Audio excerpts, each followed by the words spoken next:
2,10,00,000 collect చేసిన movie ఏదైనా ఉండుంటే వరల్డ్ రికార్డ్ ఇది. రికార్డ్స్ లోనే రికార్డ్ బ్రేక్ చేసిన మూవీ ఇది.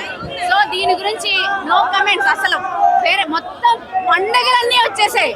పండగలన్నీ ఈ రోజే వచ్చాయి. ఇంకా డిప్యూటీ సీఎం పవన్ కళ్యాణ్ గారు ఎప్పుడైతే గెలిచారో అప్పుడే చరిత్ర తిరగరాశారు. ఆయన చరిత్రని మొత్తం సృష్టించిన వ్యక్తి ఎవరైనా ఉంటే 21 సీట్లు గెలిచి చూపించి ఇవాళ ఓజీతో బాక్స్ ఆఫీస్ మొత్తం బద్దలు కొట్టేటట్టు చేసింది ఒక్క పవన్ కళ్యాణ్ గారే. పవన్ కళ్యాణ్ గ్యాంగ్స్టర్ ఎలా ఉంది మేడం? అసలు నేను చెప్తున్నా కదా, ఇది గ్యాంగ్స్టర్ అని కాదు. అసలు పవన్ కళ్యాణ్ గారిని ఎవరు బీట్ చేయలేరు. ఇంకా చరిత్రలో ఎవరు బీట్ చేయలేరు. ఆయనకి ఎవరు సాటి రారు. పవన్ కళ్యాణ్ ఒక్కలే, వన్ అండ్ ఓన్లీ ఓజీ. ఎవరు గ్రీన్ కాదు. అసలు షివరింగ్ వచ్చేస్తుంది మూవీ చూస్తే. అసలు ఒంట్లో ఫైర్. ఎవరైనా సరే విత్ ఫైర్ తో బయటికి ఎంత ఎలాంటోడైనా సరే లోపలికి వెళ్ళాడంటే విత్ ఫైర్ బయటికి రావాల్సిందే.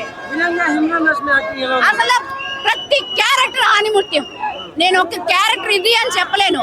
లాస్ట్ కి నేను ఇప్పుడు కాంట్రవర్సీ అయినా పర్వాలేదు కానీ పవన్ కళ్యాణ్, ప్రకాష్ రాజ్ గారు పవన్ కళ్యాణ్ గారి మీద ఎన్ని కమెంట్స్ చేసినా ఏం చేసినా మూవీలో ఆయనకి ఫేవర్ గా మాట్లాడి లాస్ట్ డైలాగ్స్ అయితే కేక. అసలు లాస్ట్ ప్రకాష్ రాజ్ గారు కూడా మూవీలో ఒప్పుకున్నారు ఆయన బ్రాండ్ అని చెప్పేసి.